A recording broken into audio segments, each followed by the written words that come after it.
Actually, before going with the main event, let me introduce myself. I'm Dr. Basim Abdullah, the director of Hiroshima Islamic Culture Center. このセミナーはですね、始まる前にうちの総書記ですね、ちょっと紹介しようと思っていますが、私はバーセム・アブドラと申しますが、一般社団法人広島イスラム文化センター代表理事をやっています。Today, actually, we are hosting an Islamic DAKWAH legend. We are happy to see Sheikh Yusuf among us. And I would like also to thank him for accepting our invitation. 今日のセミナーはですね、実際は1時間ぐらいになりますけど、この1時間はですね、シェイク・ユースフはですね、10分ぐらいに英語で喋って、まだ翻訳はですね、通訳というかですね、10分ぐらいになります。交代はですね、1時間ぐらいになると思います。もうこれは終わったらですね、また大体20分とか30分ぐらいに、これはですね、Question and Answer になります。だから日本人みんな参加している方はですね、自由にはですね、いろいろな質問はですね、聞いていただいたらありがたいと思います。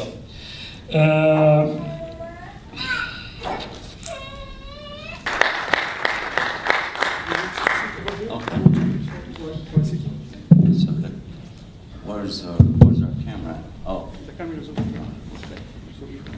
أشهد أن لا إله إلا الله أشهد أن محمدا عبده ورسوله صلى الله عليه وسلم والسلام عليكم ورحمة الله وبركاته. الحمد لله رب العالمين هو الذي جعلنا مسلمين.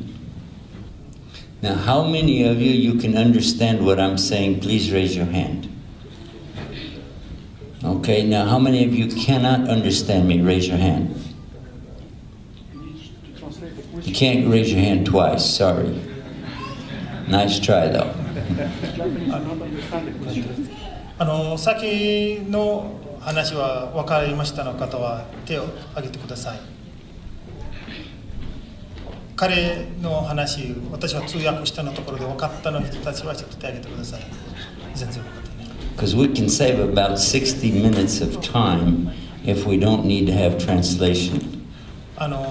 みんな話は分かるならば、英語分かるならば、60分の通訳が必要なくなるだから、ちょっとこのところは英語分かるの方はちょっと手を挙げてください。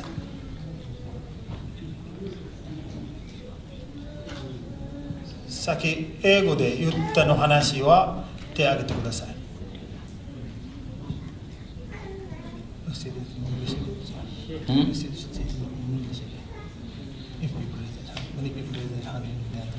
Does anybody need translation? Nobody needs translation. You're off the hook. How do you feel? How do you feel? Good, huh? But you still stay with me, okay? In case I get stuck in the Arabiya. All right? Tell everybody your name. My name is Ahmad Naji. In their language. It will be the same. Japanese. Naji.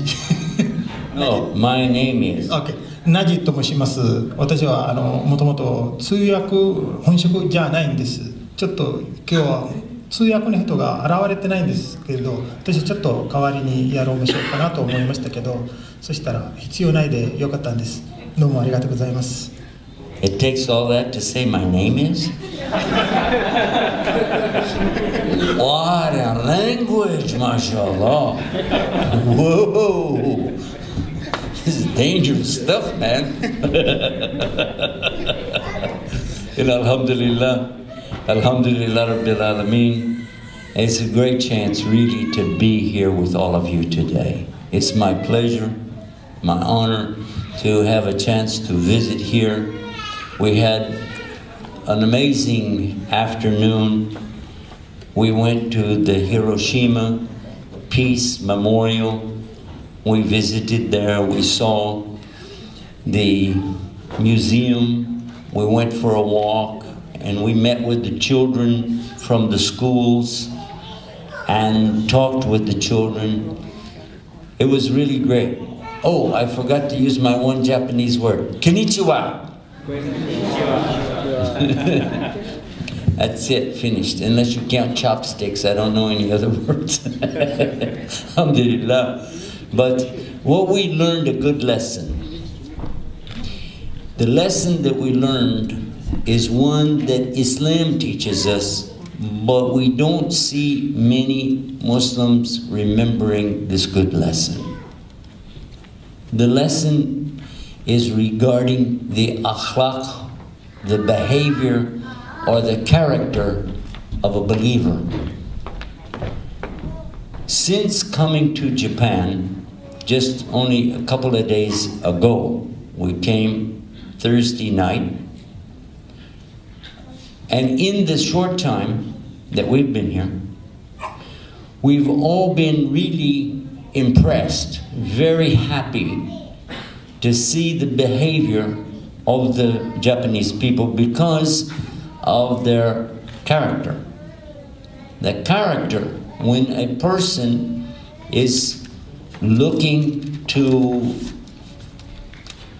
the other person and putting their respect, the honor, the dignity that you offer to someone. This is a very nice thing. It's very amazing. And it's a part of Islam.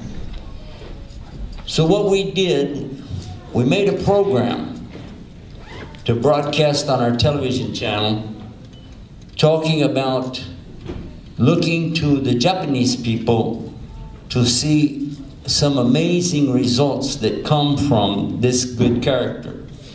I'm looking in my pocket to show you something, if I can find it. Hold on.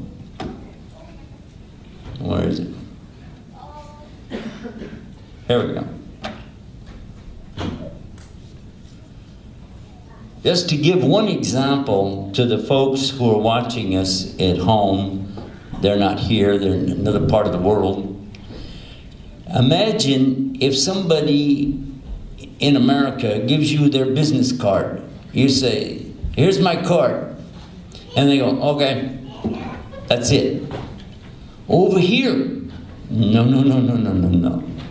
One lady today, she came to us at the restaurant and she presented her card like it was a gift. Like this.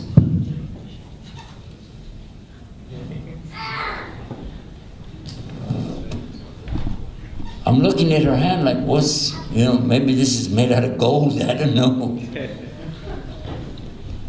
And when I give her my card, she takes it like this.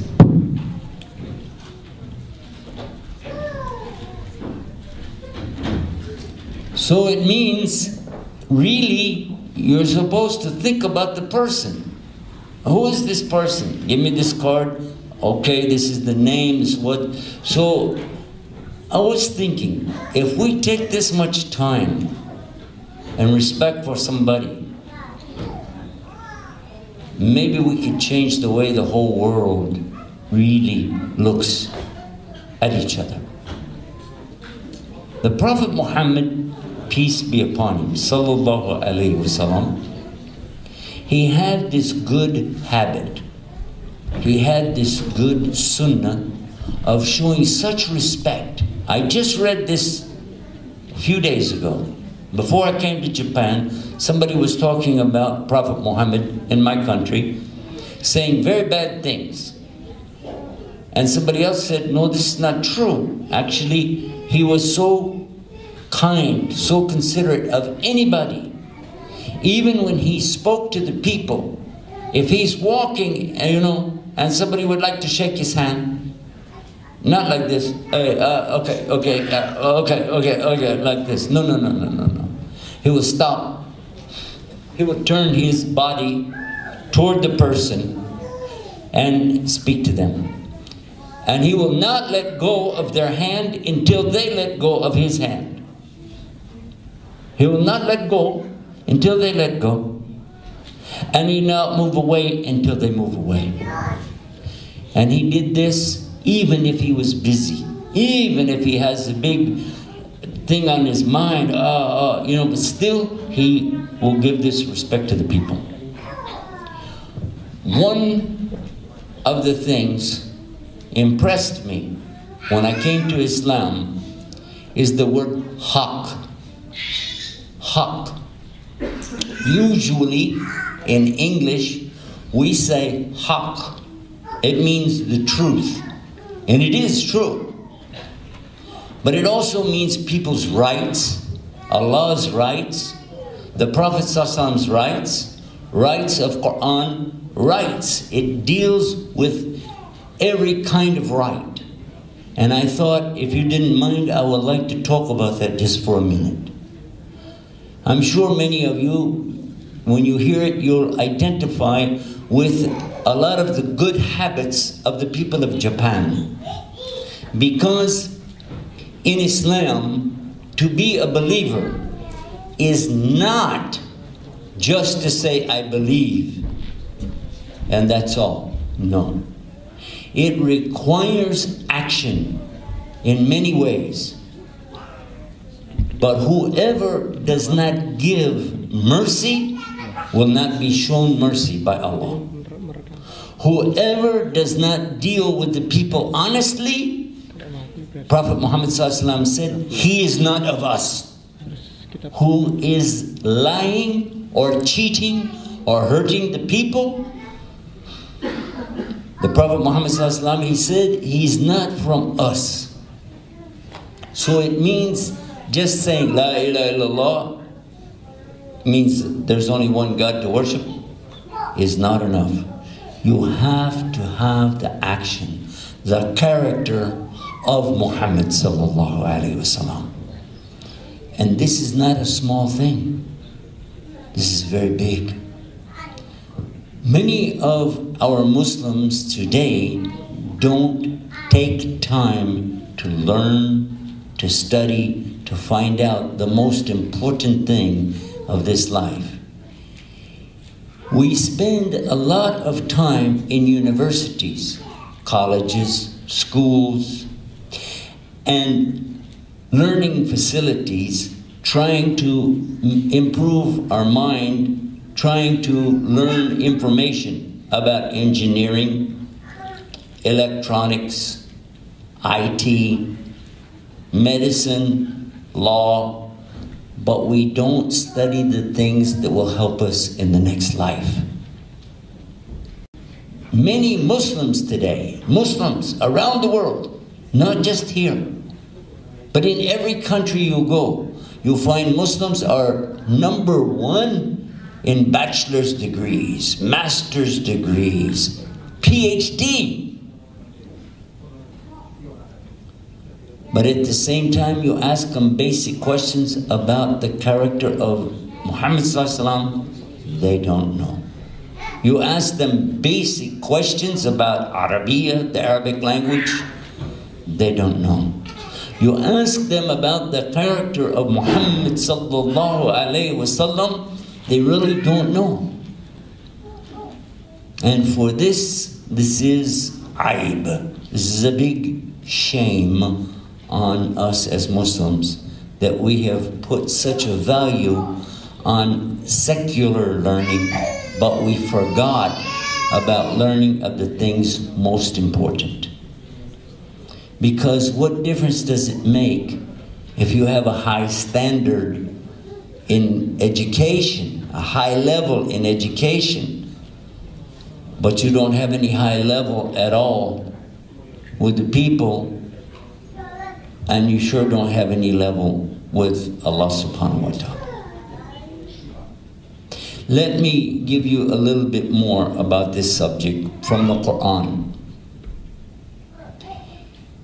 In the Quran, in Surah number 2, which is Al-Baqarah, Allah tells us, whoever says, Rabbana atina fi dunya hasanatan, whoever says, my Lord, give us good in this life. My Lord, give us good in this life. Who says this? Then Allah, He can give it to them. No problem. Anybody. especially the one he does good in this life, and he asks for good in this life, he'll get good in this life. And he doesn't need to be a Muslim.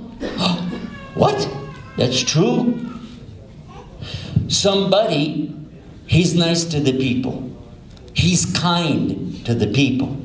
He gives charity to the people. He's respectful. So he will get reward. This is promise.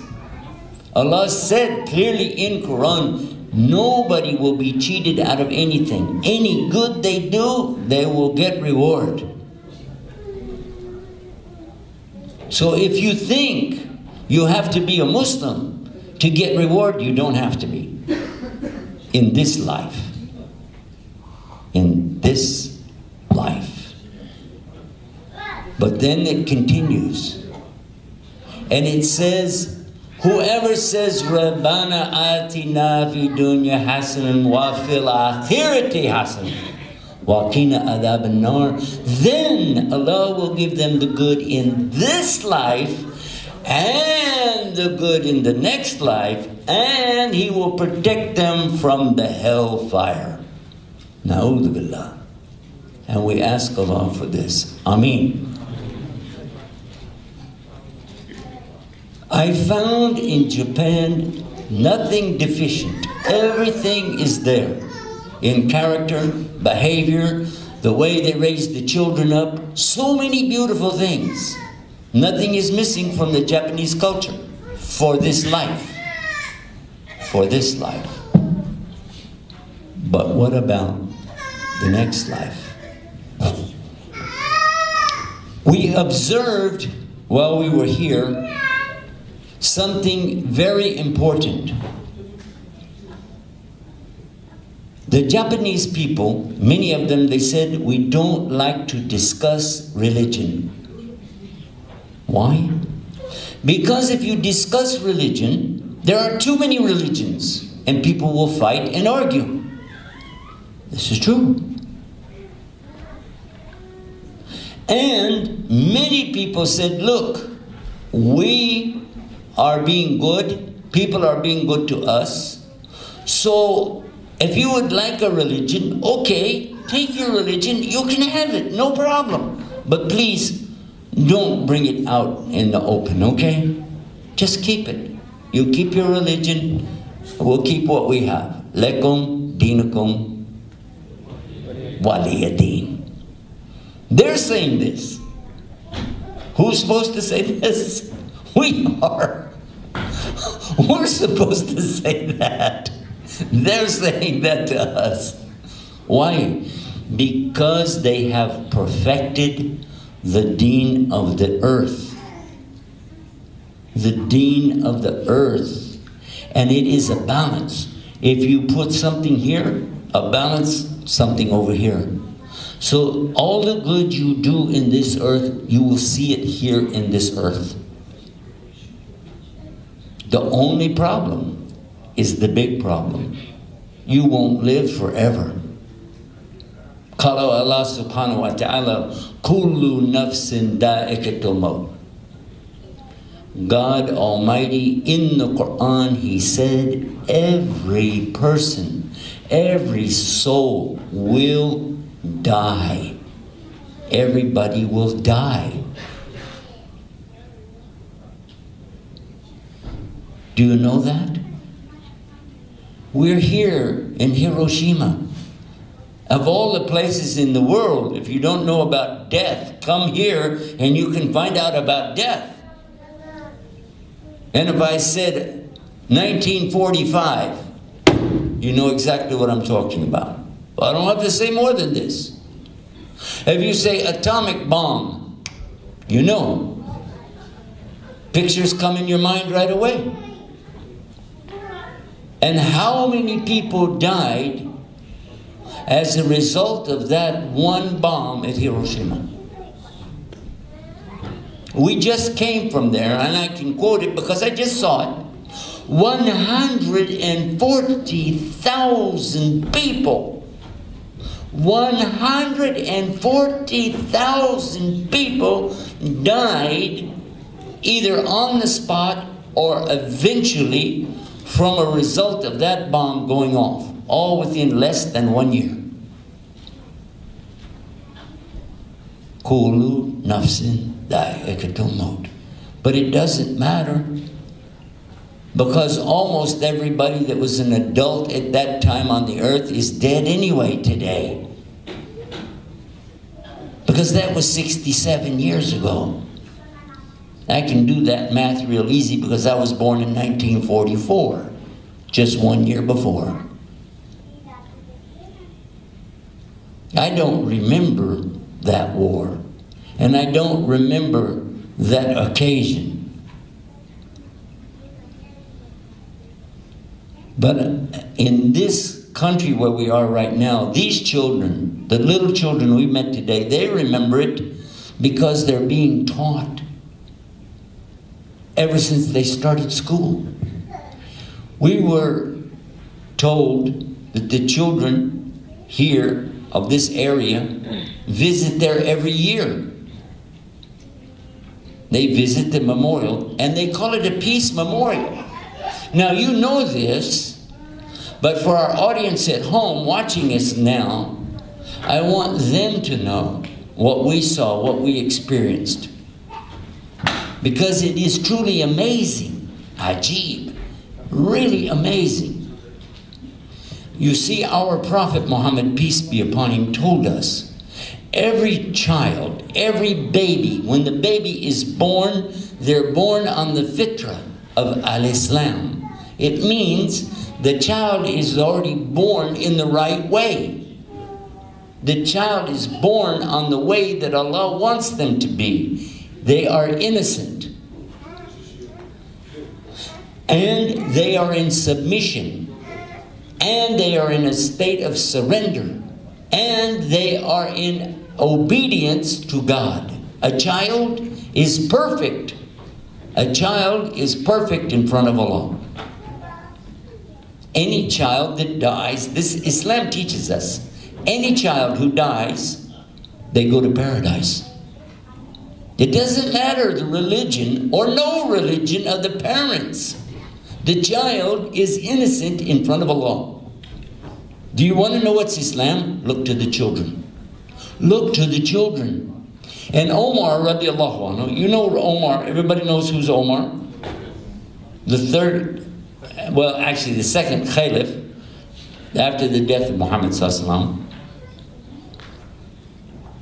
That when they needed rain, they used to pray. They used to raise their hand, Ya Allah, asking for rain. Then he got an idea. He said, bring the children. Bring the children. And ask the children to pray. Why? Because a child's prayers are answered because they're innocent in front of Allah. And it rained. And it rained. And it rained.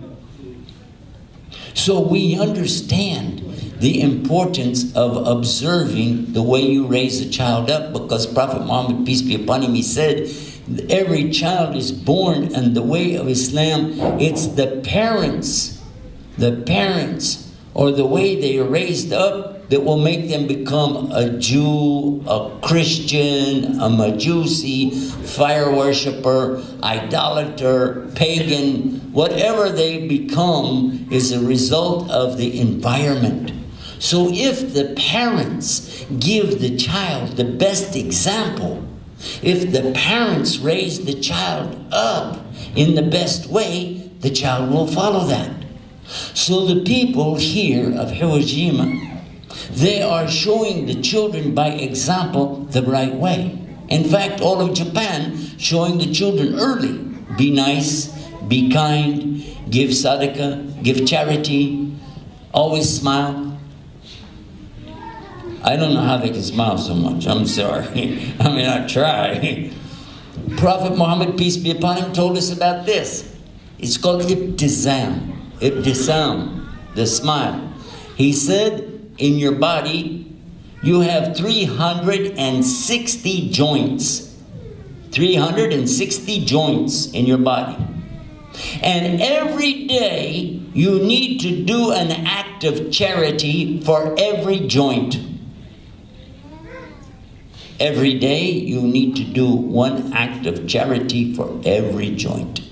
But then he said, and moving obstruction out of the way of the believer, cleaning, this is an act of charity. And a smile in the face of your brother is an act of charity. Think about what I just said. The people of Japan, they are cleaning even the streets and the sidewalks. So much so, you don't even really need to hire people to do it. The volunteers come and clean the street. Yes or no? Huh? The people are cleaning up amazing. We looked, I said, I don't even see any cigarette butts. I know a lot of Japanese people, they smoke, right? But I don't see any cigarette butts on the side of the road. I didn't see any paper. I saw no trash. I thought, well, maybe this, in just certain part, they clean it up really good. Everywhere we went, we saw clean, clean, clean, clean. Then I watched somebody did drop something, you know, trash, a tourist, and somebody came real quick and picked it up and threw it away. And in the airplane, when I flew here today, as I was opening up this little thing and the toothpick stuff, and you know, I'll just let it end up. If it fell off of my tray, the lady would run and pick it up. It's like, what is this? Why? And think about it. This mean her mother and her father taught her this and she was little. Oh, don't leave that. Pick it up, pick it up, pick it up, pick it up. This is Islam. And the smile, forget about it. Nobody can smile more than the Japanese people. Am I right or wrong? So these two things that our Prophet sallallahu alaihi wasallam told us, these Japanese people already have it. Smiling, constantly smiling, make people feel good. Somebody smile at you. I thought I was the one who did the smiling. I thought this. I think Yusuf Estes do the most smiling. Until I came here. I don't even know how to smile compared to these people. And I'm always telling the brothers, when I travel to other countries, I told them, you know, when I want to have fun, I smile, even when people are like, you know, and I go, until I make them smile. I like to do that. But the Japanese people, I didn't find anybody's not smiling. Even they're not happy, they're still going to smile.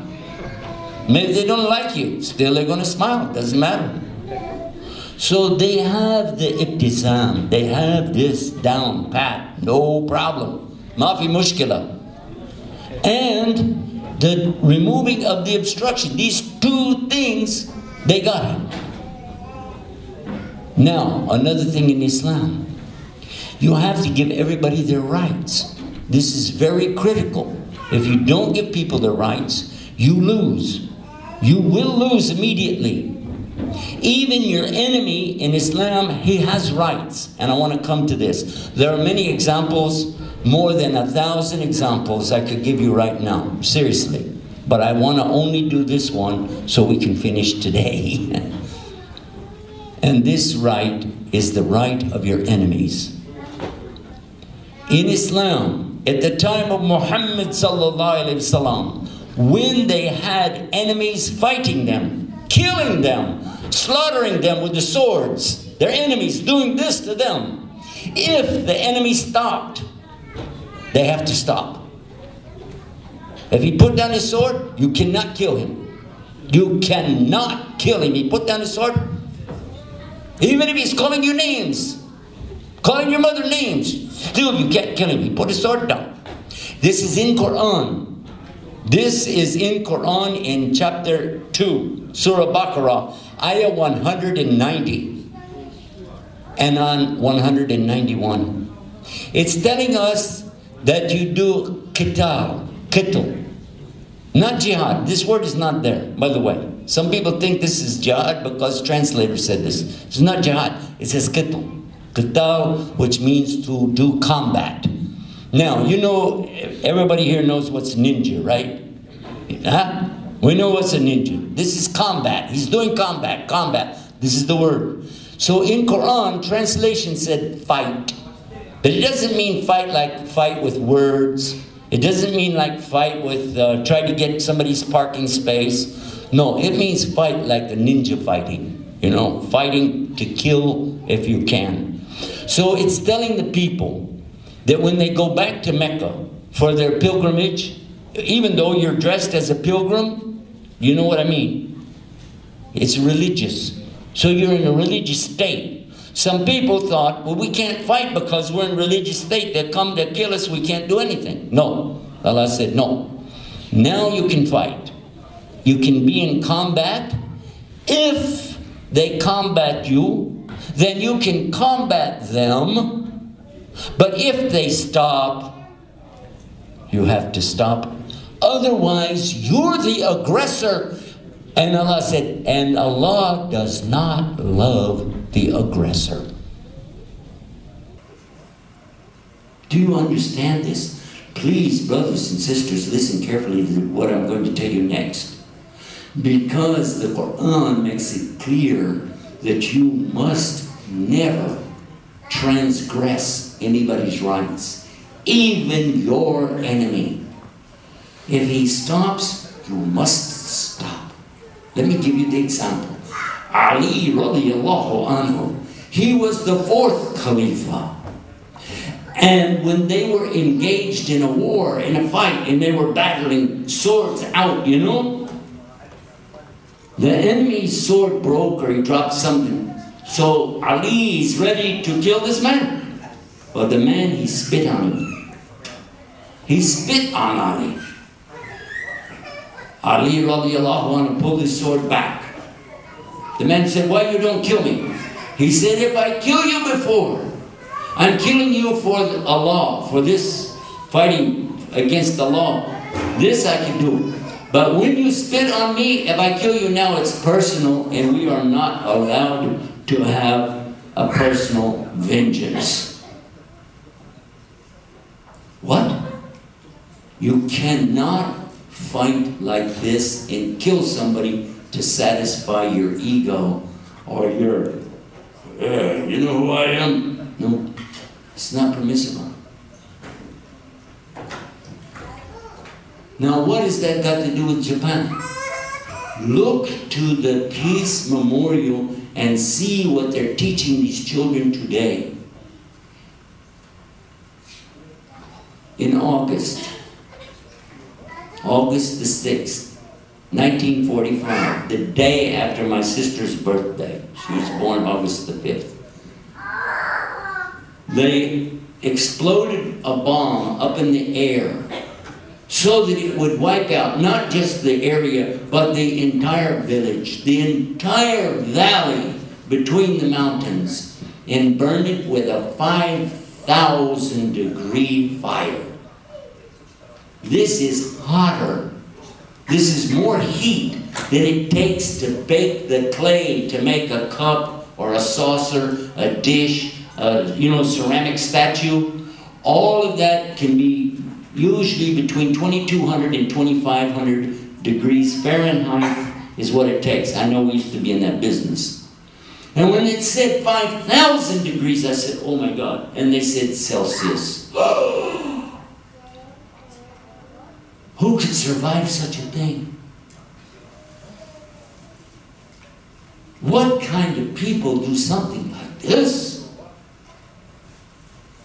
And in some cases, we even heard that the Japanese people had already acknowledged that they were basically going to give up anyway. So, if anybody has the right to say, you know what, we want vengeance, we want to fight back, we want to,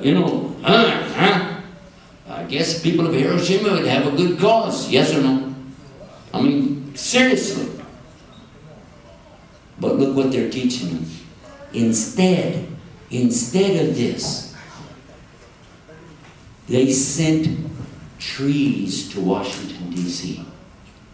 The beautiful cherry blossom festival that we hold every year in Washington, D.C., and I lived there for 13 years. And we used to go there and see the beautiful trees and the beautiful cherry blossoms come out. So beautiful. And you see people there saying peace and love and enjoying that. and not one of us even knew why they were given. All we knew, okay, this is Japanese trees, whatever. We had no idea it was in connection with what? A beautiful peace offering.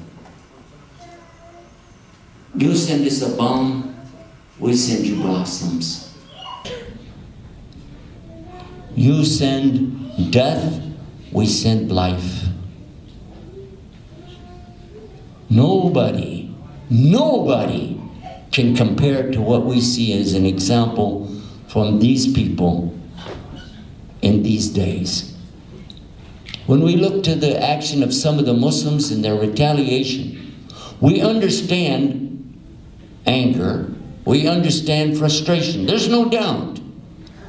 But at the same time, what if the Muslims take a lesson and realize that it was our Prophet Muhammad ﷺ who first taught us this, and it was our Lord Allah who showed us this in the Quran about the rights of your enemies. And look what Muhammad, peace be upon him, did. When they captured the enemies, this one, maybe you killed my cousin, maybe you killed my grandmother, you killed somebody with your sword, and now I have you. I'm going to do what to you? No. Instead of beating them and whipping them and killing these people, Prophet Muhammad did what? He let them observe the Muslims, how they treated each other. He would feed them the same food that they ate. The same food, the same drink that the Muslims had, they gave to their enemies. Is it true or false? Is it true or false? And when any of them said, I would like to be a Muslim, they would untie them and say, join us, brother, join us. If you understand this, I want to share with you one more story. This is a true story. That in a battle, the Muslims were fighting. And one of the enemy, when his sword broke, or he was about to be killed, he said, Ashhadu la ilaha illallah, ashhadu Muhammad Rasulullah. He said, I believe in your God, I believe in Allah, and I swear it, and I believe in Muhammad as a prophet. But the man fighting him killed him anyway. He killed him anyway. When they said, why you did that? He said, because I don't believe him. He's lying. He just said that, so we won't kill him. He just said it. So they went back to Muhammad sallallahu alaihi wasallam, and they told him what happened. This man, he said Shahada. He said Shahada. He believes in Allah. He believes in Muhammad. And this man killed him. Why? He said, because he's lying. Prophet Muhammad sallallahu alaihi wasallam, he said, did you look in his heart? Did you look in his heart? What will you do with your shahada on the day of judgment? The man said, the Prophet ﷺ kept saying it, until he said, I wish I had not been a Muslim. I could start over and be a Muslim now because of this big mistake. The rights of your enemies? And if you think, if I give this much rights to my enemy, what about the other people? What about my parents? What about my neighbors? And Prophet sallallahu alaihi wasallam told us, he is not a believer if he fills his stomach with food and he goes to sleep at night, but his neighbor's stomach is still empty. Not a believer if he fills his stomach, but he leaves the neighbor's stomach empty. They said, Ya Rasulullah, O Prophet of Allah, who is my neighbor? He said, Arba'in, 40 in any direction. 40 in any direction. If you told me the Japanese people take care of their neighbors, I would not doubt it. Why would I doubt this? after I watched this good treatment? I would imagine yes, I guess so. And if you tell me the Muslims did it today, I'd be surprised, even though we were told to do it, because we have forgotten some of the most important parts of our religion. We traded it for secular education. And speaking of educators, speaking of teachers, I want to share with you something else. My father was an orphan and he was adopted, but we knew that his last name was Estes. We came to know through the internet where this name came from. We even found our genealogy, the actual people, the names of the people all the way back to 1687, I think it was, 1689, 1687, when the first Estes people came over to Virginia. Imagine this, and the first ones that came over to what is now called New England, their name used to be Osted. Osted became Estes, because Usted became Ustaz, because of the pronunciation of the va at the end of it, of the. And in the 1400s, these people ran away from Spain. Spain was ruled by Muslims for 700 years. But then, with the big Inquisition, many of them ran away. And the teachers were my ancestors, ran away to England. And mispronounced their name, changed everything, and eventually became Christians. I was already a Muslim when I found out. I was shocked to realize that my ancestors had been what? Muslims. Alhamdulillah. Teachers. And what does Islam tell us about teachers? Big respect for teachers. Big respect for your teachers. Always. But listen to this. What if your enemy is your teacher? Could this be in Islam? Yes. Because the Prophet Muhammad, peace be upon him, they had enemies that they caught them. And he said, teach the Muslims how to read and write, and we'll let you go. Teach the Muslims how to read and write, we'll let you go. Earlier this year, during the month of Ramadan, we were in Dubai, in the United Arab Emirates. Because I'm a chaplain, I visit prisons. That's what I used to do before I retired. They took us into the sijin, into the prison, to show us what they do. Criminals. Now, criminals are bad people, no matter what's their religion, no matter their nationality. Arab, Pakistani, American, Japanese, anybody that's a bad person goes to jail. It's a bad guy. In the prison, they were teaching them, change your behavior, change your character, change your akhlaq, and we'll release you. And how will we know? You will memorize Quran and tell us the meaning and show us with your life that you live Quran. If they memorize the whole Quran, they could reduce their sentence by maybe 50%. Memorize the whole Quran, maybe he has, let's say he has 8 years sentence. It'd take maybe 4 years for him to memorize Quran. When he finished, okay, go. You're out. Provided you memorize, understand, and you change your behavior. This is how important behavior is, because they told me none of these people ever come back to prison again. They released them, they never come back to prison. In my country, we have over 2 million people who are in jail right now. More than 2 million people are incarcerated or waiting to be incarcerated right now, waiting for sentencing. And when they get out, more than half of them will come back again. When they get out, they'll be back again. I know that. That's a statistic that we cannot deny.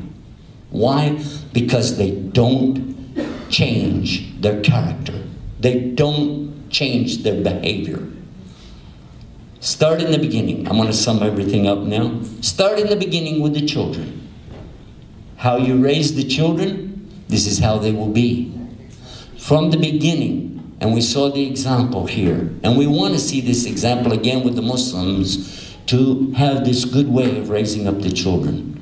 And then, through their life, with respect to our teachers and learning from them, learning Islamic values, the true Islam, the Islam that teaches us character, teaches us dealing with others, teaches us forgiveness, teaches us to share and give charity.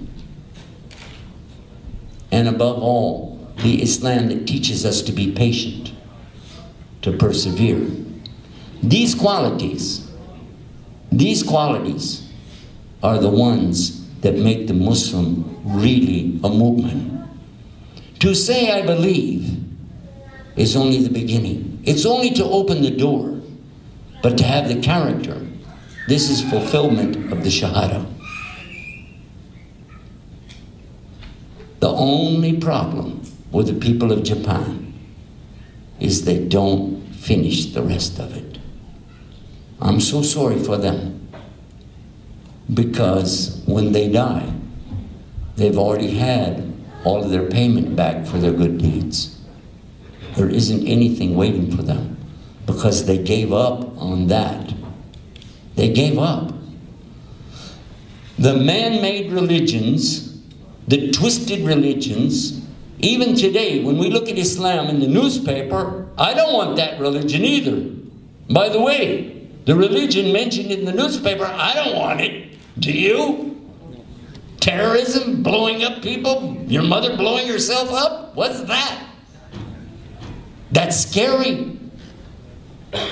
And there are some Muslims who are being taught to take revenge, to hate.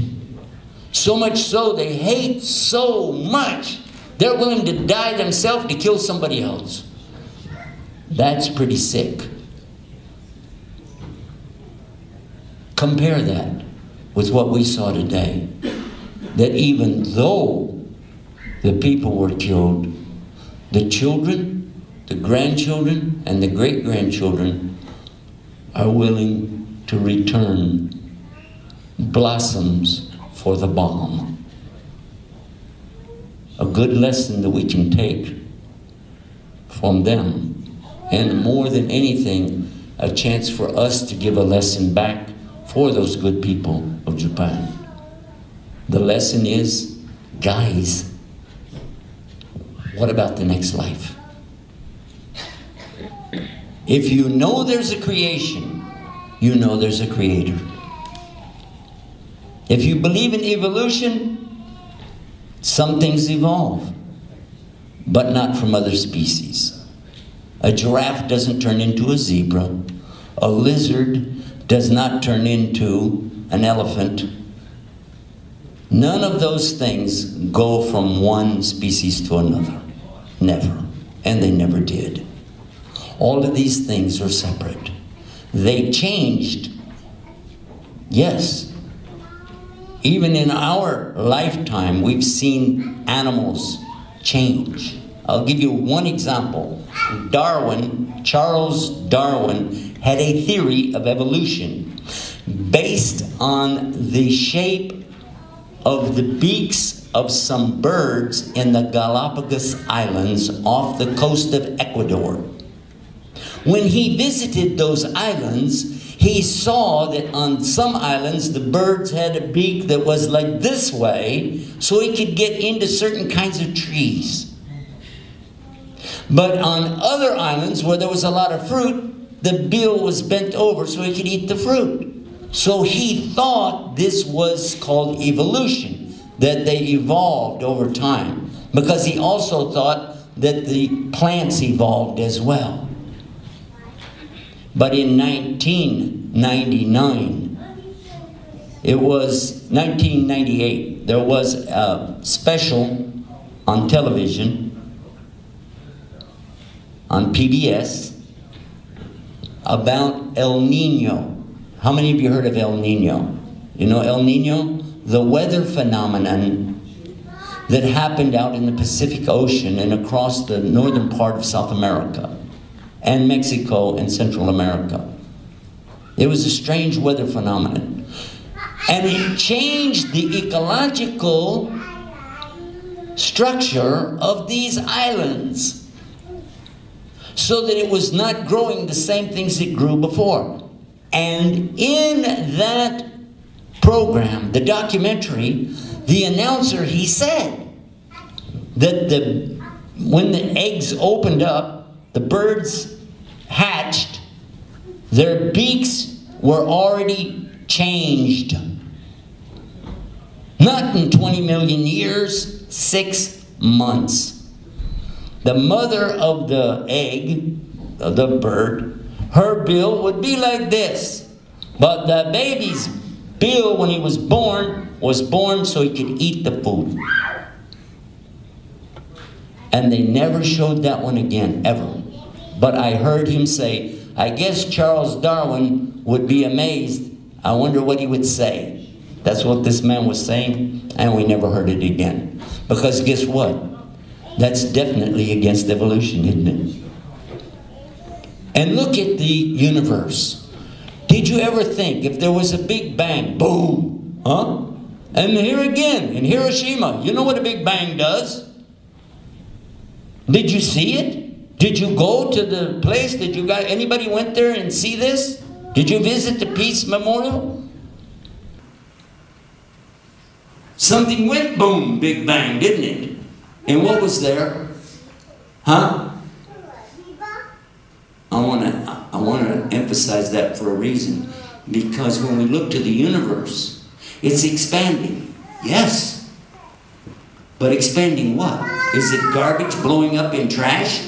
Or are these perfectly formed spheres moving in orbits, going around and around? And planets are going around these big suns, and moons are going around these planets. Everything's in orbit, swimming and moving, swimming and moving. And Allah, 1400 years ago, said in the Quran that all of it is swimming, swimming. He even said the earth is turning, winding, kawa, going around.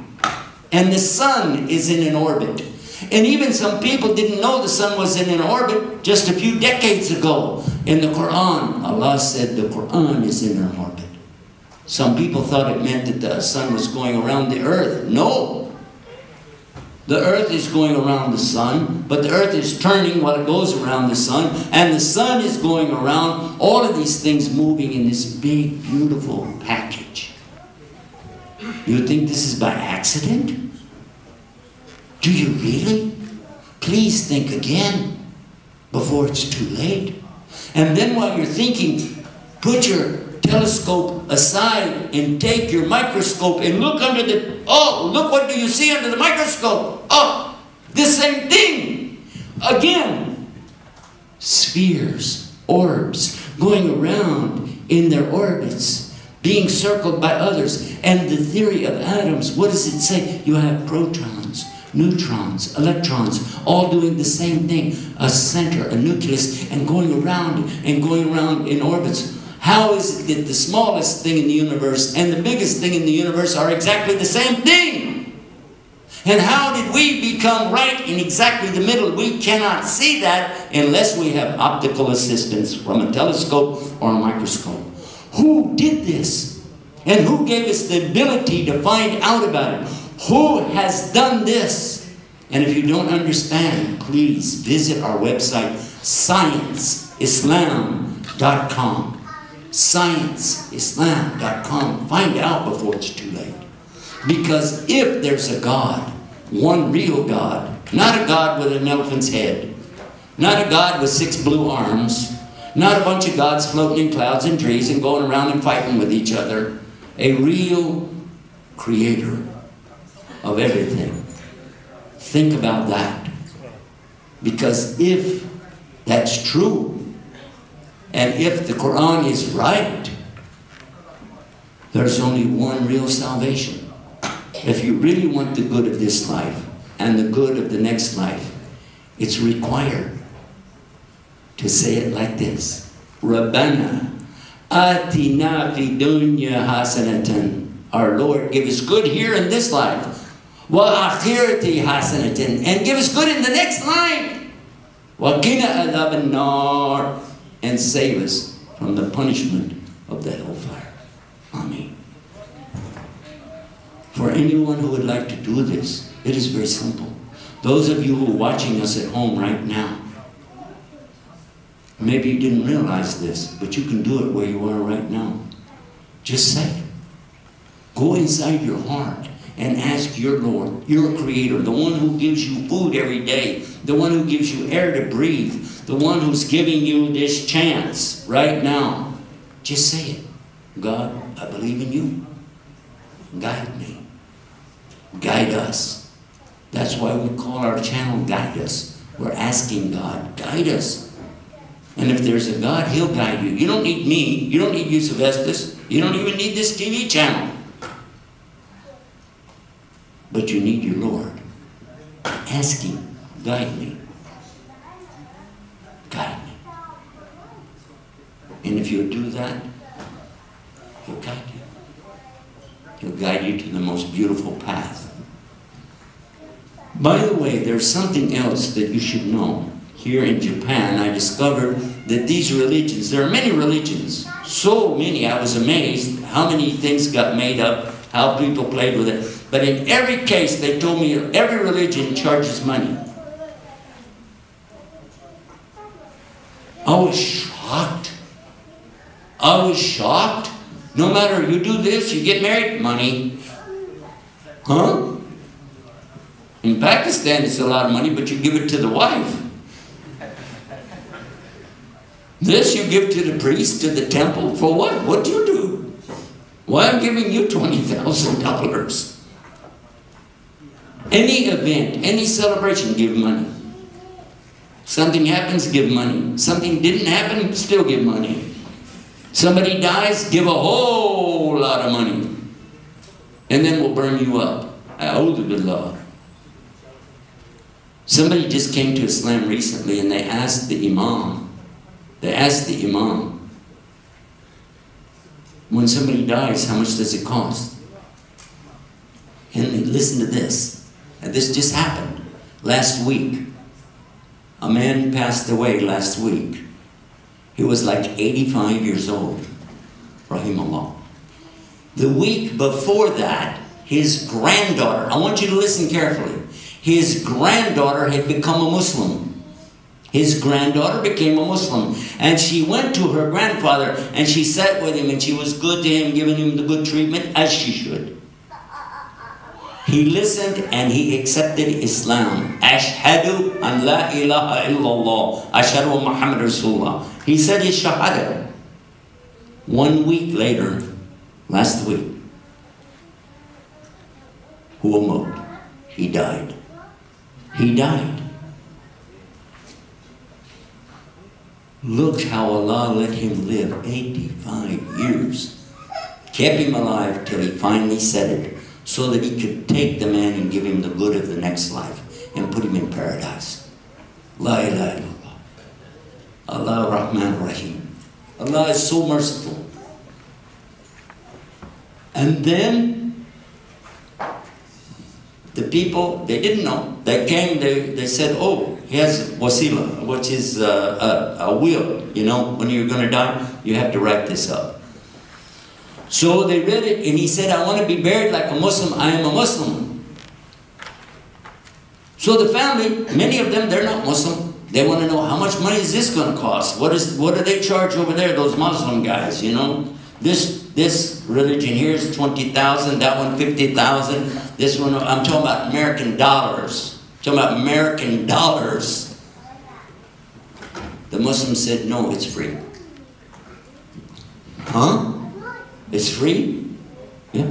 The Muslims, they pay for it themselves to help take care of the family.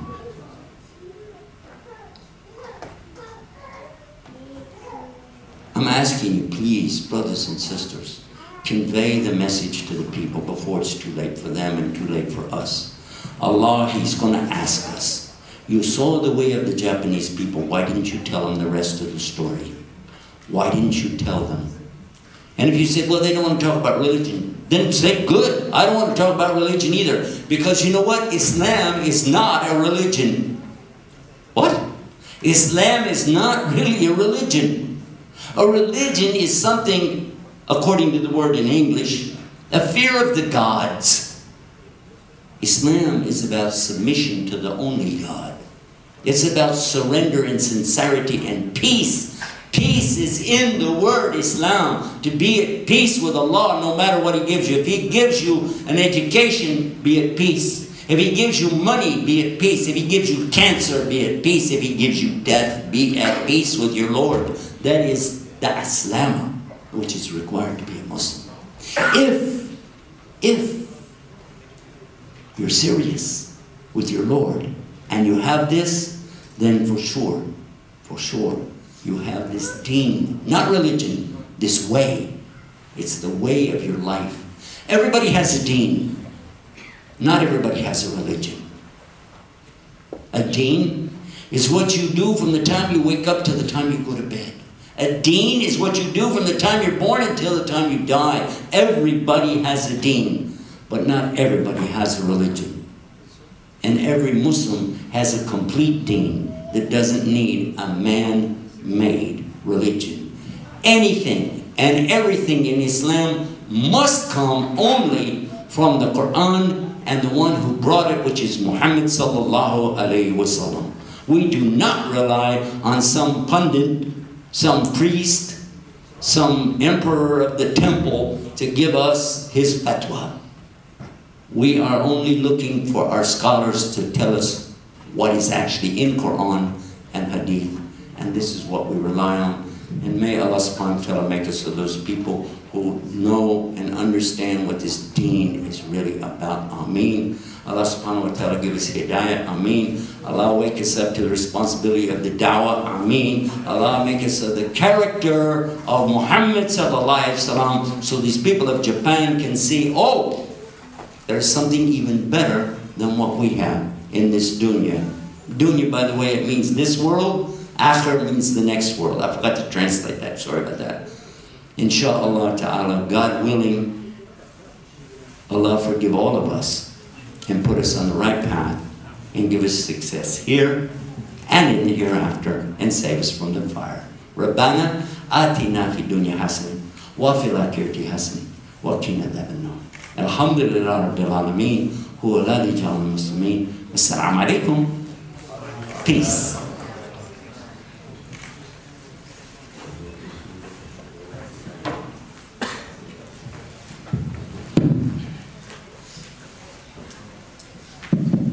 Jazakallah khairan, Sheikh Yusuf, for this nice talk.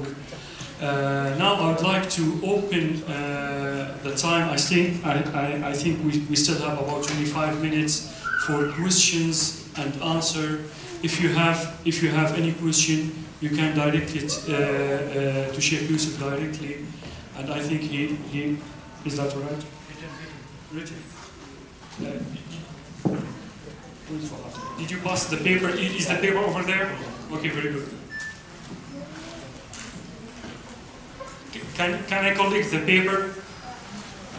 If somebody has question, would you please just write it on the paper and pass it to us? Bismillah. Assalamu alaikum. For the question and answers, what we ask for you to do, if you will, to write it down. Be brief and make it a question relative to the topic. If you have any other questions, I'm going to give you a place you can write to us and get a full, complete answer with references and hopefully links that you can explore and get a lot more information. Questions regarding hijab and the beard and riba and the bihamid, all of these things are not appropriate for this lecture today. Also, anything to do with your marriage situation, sorry about that. I can't help you with that either. If you're not married, or if you are trying to figure out how to get out of it, not today, not now. But relative to this topic, the character of the people, relative to what the Quran teaches us, relative to religion versus deen, relative to the way that we're supposed to be given the da'wah. All of that's very relative and very much appreciated if you have a question like that. We do have certain things that we extend afterwards, and I will be talking about those if we don't get the questions up anyhow. How long before we go back live? How long before we go back live? No, not yet. I'm just asking you. Oh, really? Is that easy? I like that. Have any questions that are coming up to us? I think there is some questions now. I can see. Let's bring them down quickly. Bring it down. Just hand it to him. Just finish it and bring it down, inshallah. Yeah. A question is like who, what, where, when, how, why, like that. If it doesn't start with those words, try to rephrase it so it does. And please don't give me your whole life history. Just get to the question. Great. All right. Any other questions? Let's pick them up quickly.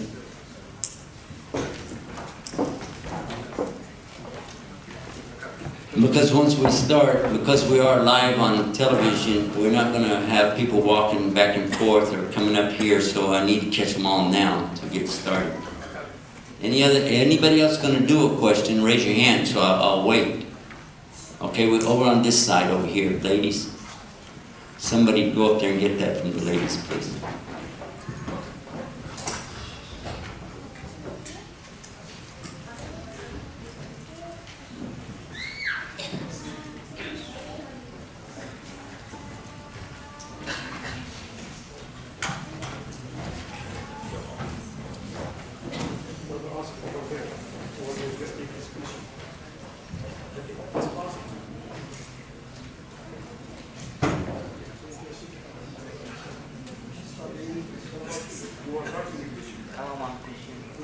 Just try it now.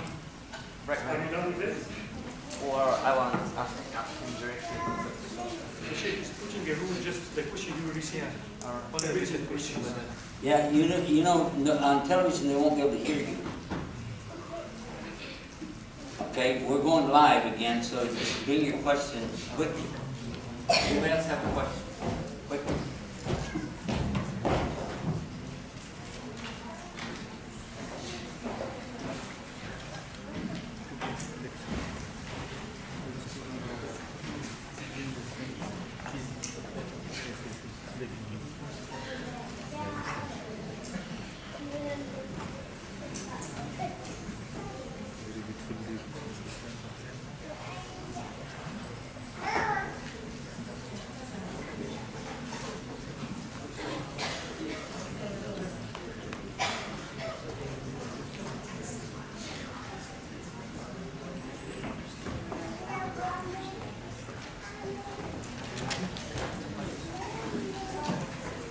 Is there any more questions?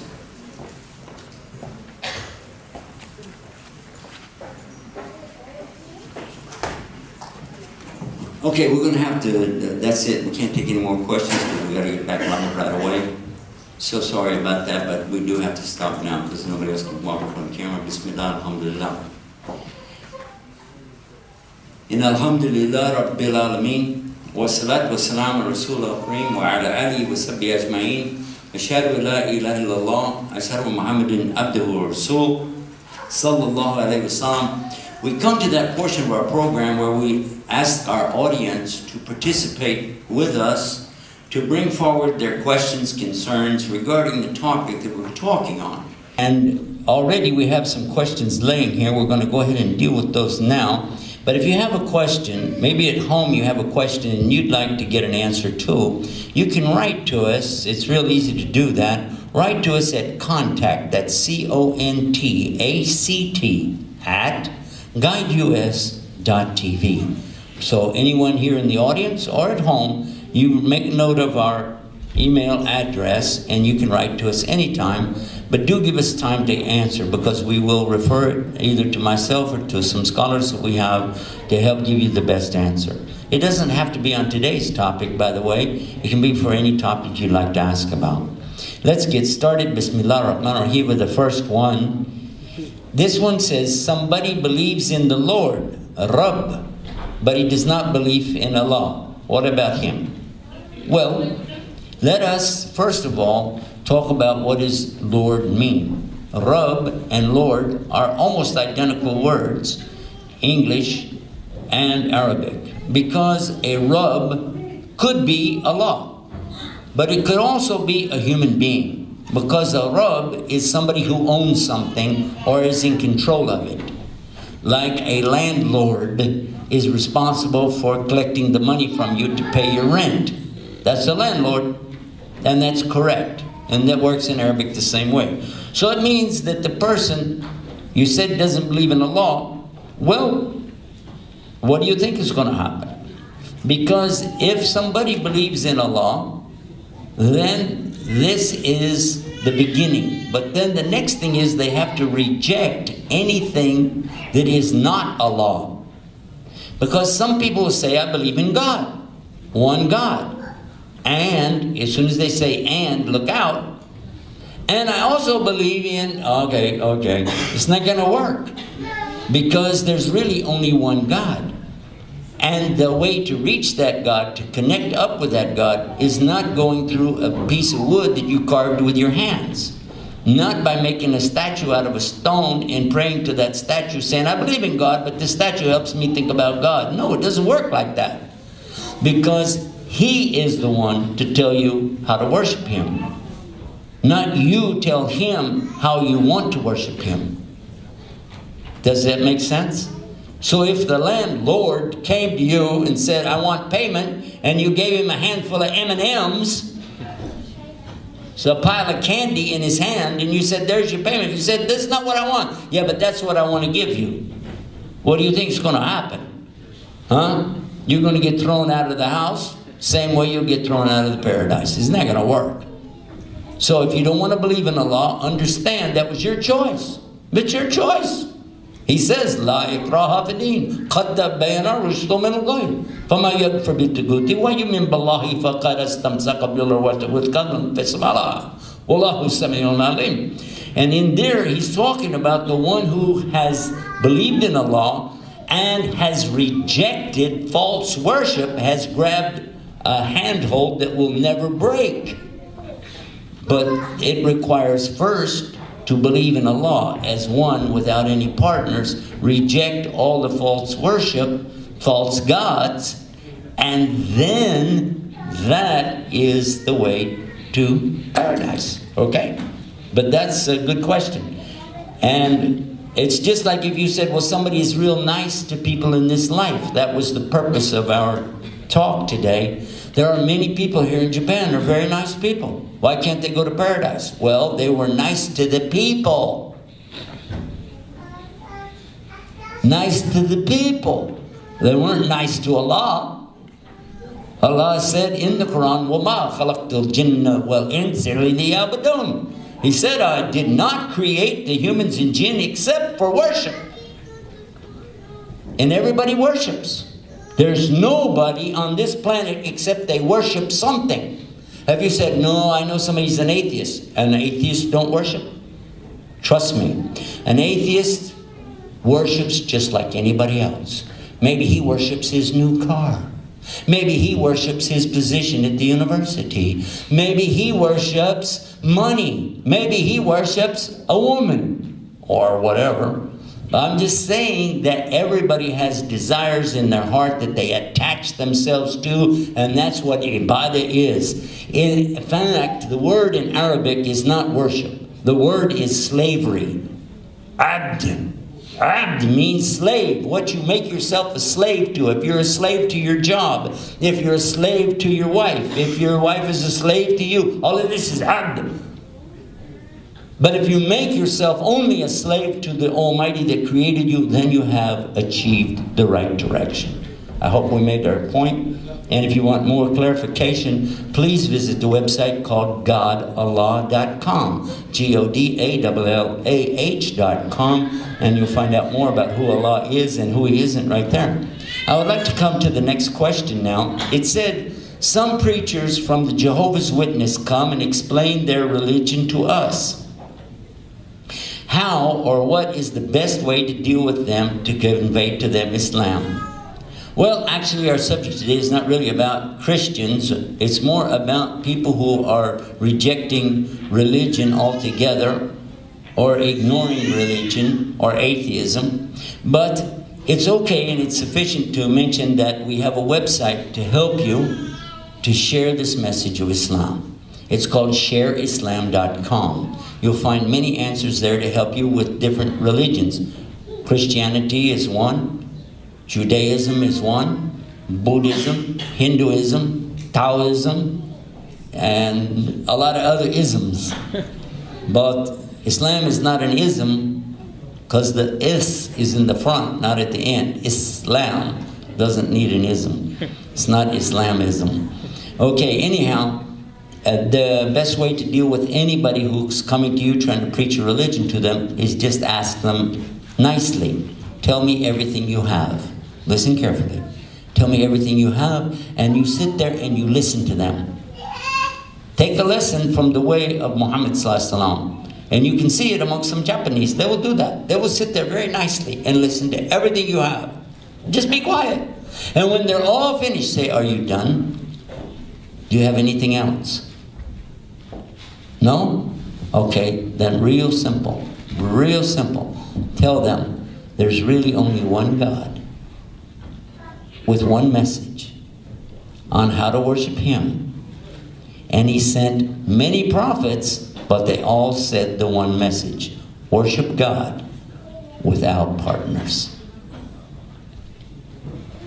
You see, my religion of Islam, if you want to use that word, deen of Islam, only takes less than 60 seconds to say all of it. For them, they have to spend, what, half hour? Yeah, because see, the Bible, this Bible here, no, but not that Bible, in this verse, and that person, he said, in this, John, he said, and Mark said, and Matthew said, Paul said, but the other one, he said, but that doesn't mean, so the one is the three of the one, and the God, and the Spirit, and the Ghost, and the, we don't have to do that. La ilaha illallah, Muhammad Rasulullah. What part of that you didn't understand? Because it has to be so simple a child can understand, true or false. Very simple. Someone said, I object to the use of the word secular knowledge, that all science and knowledge belong to Allah, and one encouraged by Islam, and are encouraged by Islam. Actually, I enjoy hearing from you and your opinion, so I'm going to read all of it before I respond. It said there's no bad science. It depends on how you use it. We live in a world owned and led by non-Muslims because Muslims forgot that and focused more on praying. Okay. Actually, you object to our use of that. I'm going to tell you that there's a couple of mistakes that you have. First of all, Islam does not encourage us to go out and get secular knowledge over Islam knowledge. I have to digress for a minute because you said this, so I'll explain to you that the word Iqra does not mean go get a PhD. Iqra does not mean go out and seek science. That's about how monkeys evolved into people. And if you said there's no bad science, I'm going to disagree with you. Because in science class that I took, when I started taking science in school, they taught us that human beings evolved from monkeys. That's bad science. Why? Because it's a lie. And if you think lying is okay in science, I object to that. Sorry. And if you think telling our children that they have to stay in the university until they get a PhD before they can get married, I object to that because the Prophet ﷺ said, get them married as soon as they're old enough to get married. That's the biggest problem we have with Islam today. It's not really Islam, it's the Muslims who don't follow it. And you said the Muslims are praying too much?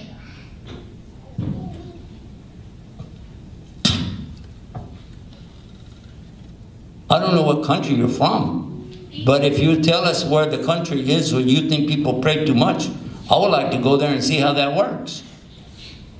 Because every country I have visited, and I've only visited about half the countries on the earth, so I got the other half to go.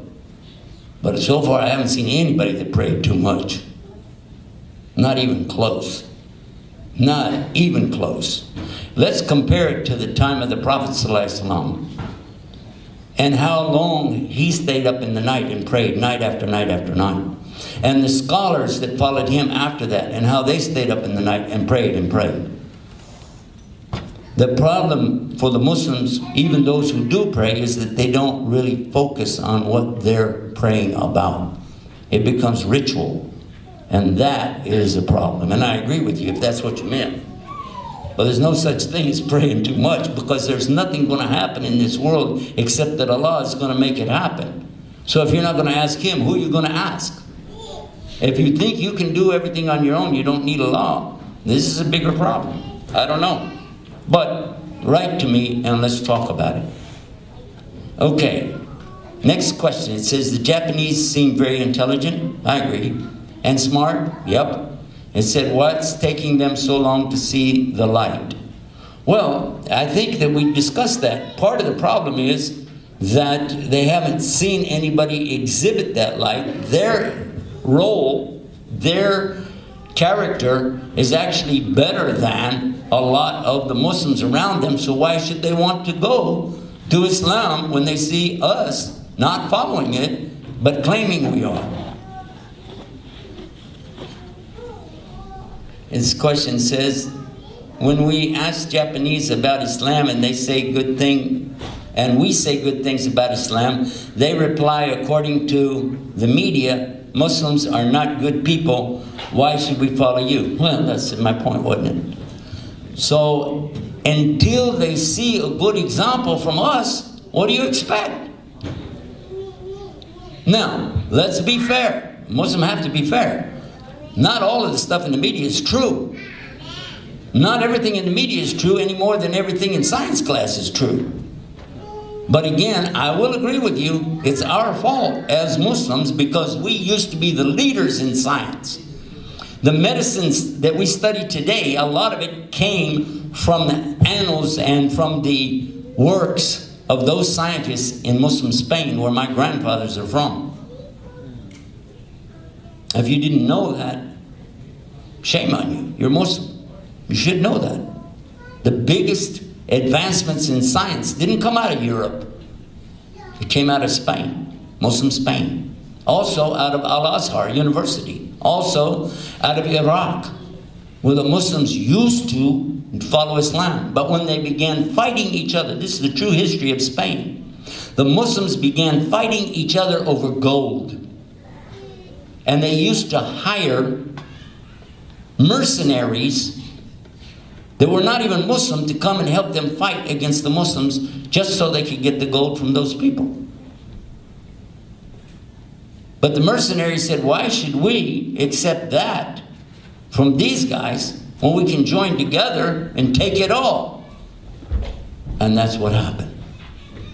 That over a period of 100 years. From 1400 until the late 1300s until 1492.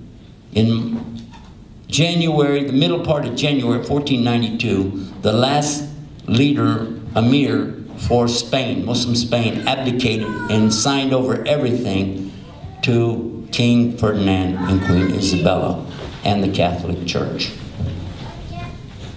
Anyway, the last question is a perfect question. It said, how is the life without Islam? What kind of life would it be if we didn't serve our purpose? I want to share with you this final idea. I hope I convey it properly. I have a pen in my pocket. Happens to be a Guidance TV pen. But this pen right here is a ballpoint pen. Okay? Hopefully it works. Yep, it writes. So I'm going to put a value on this pen, right? I like my pen. I'm going to keep my pen. It looks nice, pretty. It advertises Guidance TV.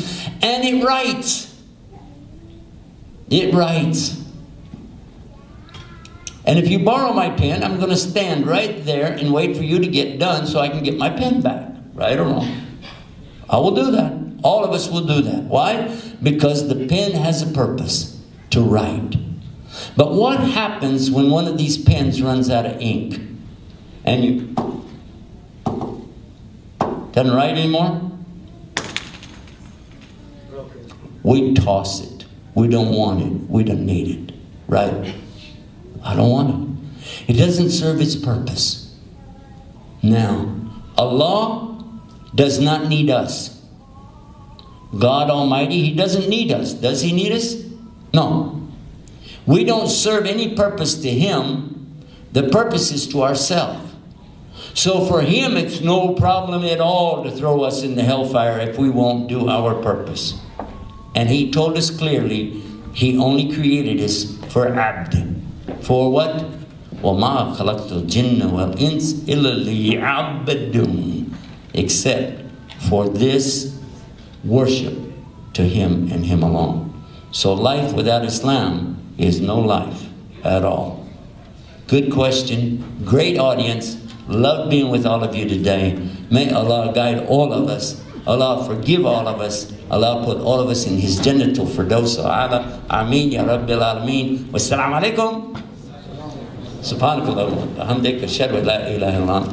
Astaghfiruka wa atubu ilayk. Be sure and watch for more programs like that right here on Guidance TV. Sorry, It's already done for questions. You know, if you have any extra questions, just direct it, inshallah, to the website. Jazakallah khair. Sheikh Yusuf, I'd like to thank you very much for delivering such a nice speech. It was so helpful for all of us. Before finishing or before closing this session, the HICC committee, this is Hiroshima Islamic Cultural Center, would like to present a small gift, I think, to Sheikh Yusuf. Okay. So just go ahead and present this small gift. Thank you very much, Sheikh Yusuf. It was a pleasure hosting you in our place. Thank you very much.